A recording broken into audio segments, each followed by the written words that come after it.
মন্ত্রী দিলীপ ঘোষের সকালবেলায় রাজনৈতিক প্রতিক্রিয়া। পাকিস্তানি হ্যান্ডারদের পরিকল্পনা ছিল যে গ্রেফতার হওয়া হামিদ মণ্ডল পুলিশের পোশাক পরে দিল্লিতে সিজেপির বিক্ষোভে অনুপ্রবেশ করে নাশকতামূলক কর্মকাণ্ড চালাবে। পশ্চিমবঙ্গ এসটিএফ জানিয়েছে, পাকিস্তানের তরফ থেকে জইশ-ই-মহম্মদের সঙ্গে যুক্ত জঙ্গি হামিদ মণ্ডল পাকিস্তানের নির্দেশে কাজ করছিল। পশ্চিমবঙ্গের মুখ্যমন্ত্রী 300-রও বেশি মানুষকে নাগরিকত্ব দিয়েছেন। মমতা বন্দ্যোপাধ্যায় আগের সরকার দাবি করেছিল এনআরসি ও সিএএ কার্যকর হলে মানুষের নাগরিকত্ব কেড়ে নেওয়া হবে। সেই সময় রেল ও বাসে অগ্নিসংযোগের ঘটনা ঘটেছিল বলে তিনি দাবি করেন। দিলীপ ঘোষের দাবি, ককরোচ জনতা পার্টির আন্দোলনের সময় যে যুবকরা প্রধানমন্ত্রীকে গালিগালাজ করেছিলেন, তারা এখন সামাজিক মাধ্যমে প্রধানমন্ত্রীকে সরি বলছেন। কমনওয়েলথ গেমসে ভারত 10টি স্বর্ণ পদক জিতেছে। प्रेस कॉन्फ्रेंस वेस्ट बंगाल के जो एसटीएफ वो कहें कि जो जैश मोहम्मद के जो आतंकी जिसको गिरफ्तार किया गया वो ककरोच जनता पार्टी के अंदर घुस के और पुलिस के ड्रेस में पहुंच के वहाँ पर गंडगोल पकाने का बात कर रहे हैं। देखिए, जैश मोहम्मद की जो यहाँ मॉड्यूल है पहले से एक्टिव है, कुछ ना कुछ कर भी रहे हैं, खबर भी था, लेकिन पुलिस ने अरेस्ट किया है। और क्या क्या इसके साथ जुड़ा हुआ है, कहाँ तक तारी, तो जब पूरा इंक्वायरी होगा आगे तथ्य आएगा।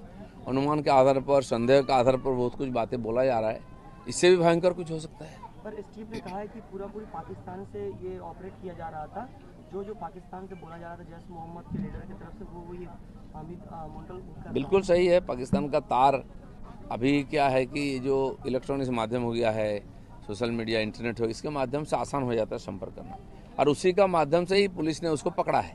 दुबई के साथ उसका कॉन्टैक्ट, पाकिस्तान के कॉन्टैक्ट, तो इसको एकदम जल्दी से बंद कर देंगे, ये सब आ जाएगा, ऐसा नहीं है। अब पकड़ा गया तो उसी के माध्यम से इंक्वायरी होगा और तह तक पहुंचने का प्रयास करेगा पुलिस। कल 300 से ज़्यादा लोगों को नागरिकता दिया गया है, जहाँ से 12,000 मथुरा समाज के हैं। मुख्यमंत्री खुद अपने हाथों से बांटेंगे। जो एसआईआर हुआ है, उसके पहले सीए हुआ था, इसके बाद सीए का जो उद्देश्य था, ऐसे बांग्लादेश, पाकिस्तान, अफगानिस्तान से आए हुए जो हिंदू हैं, सिख है, संख्यालघु लोग, उनको नागरिकता देना। वेस्ट बंगाल गवर्नमेंट उसको लागू नहीं किया था, उसका सुविधा नहीं मिला था यहाँ के लोगों को, तो अब मिलेगा। सरकार ने वो काम शुरू कर दिया है, पूरा प्रोसेस जारी है। नागरिकता की बात से पुरानी बातें याद आती हैं, जहाँ पर सीए एनआरसी को जो बात उठी थी, जब केंद्र से बोला गया था, तब यही जब मुख्यमंत्री ममता बनर्जी थी, तो उन्होंने कहा था कि कोई अगर ये करता है प्रोसेस तो उनको नागरिकता छीन ली जाएगी। राज्य की नहीं, अब तो उनकी कहने से कुछ नहीं होगा। देखिए, सेंसस लागू होने नहीं दिया, 15 साल के बाद सेंसस हो रहा है पूरा देश में। पिछले साल 25 में जून से शुरू हो गया था, और अभी बंगाल में लागू होने नहीं दिया, क्योंकि ये जो फर्जी वोटर्स 91 लाख थे, इनको वोटर रखना, उन्हीं का वोट से जीतना, ये साजिश था।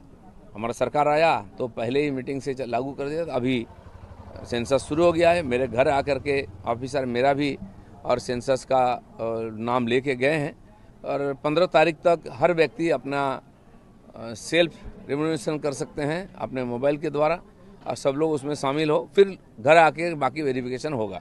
तो इसलिए बंगाल में चालू हो गया है, कोई नहीं रोक सकता है जो नागरिक है, और ये जो डाटा आएगा ये आगे चल के हर काम में काम आएगा।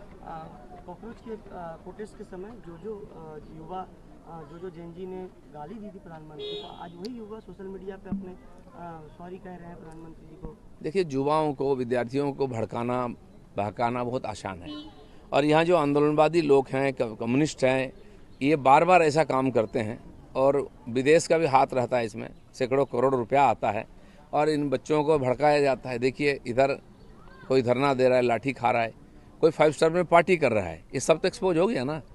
तो जो बच्चे इनके बहकाव में आए थे और इस प्रकार गलत काम किए थे, उम्र कम है, कोर्ट ने भी उनको माफ़ी किया है। माननीय प्रधानमंत्री ने जिनको टारगेट किया गया था, उन्होंने खुद माफ़ी किया कि वो अभिभावक हैं सबका।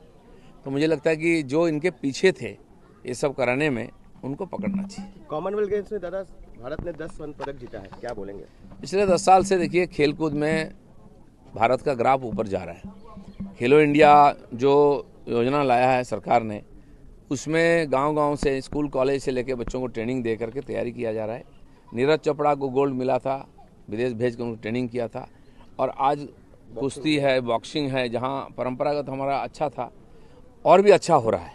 तो खेलकूद भी एक मापदंड है कि देश की प्रगति हो रही कि नहीं, उसमें भी पता चल रहा है कि देश आगे बढ़ रहा है। बहुत अच्छा पदक मिल रहा है हमारे स्पोर्ट्समैन्स को, और इसके लिए हम भी गर्वित हैं, उनको अभिनंदन है। जी।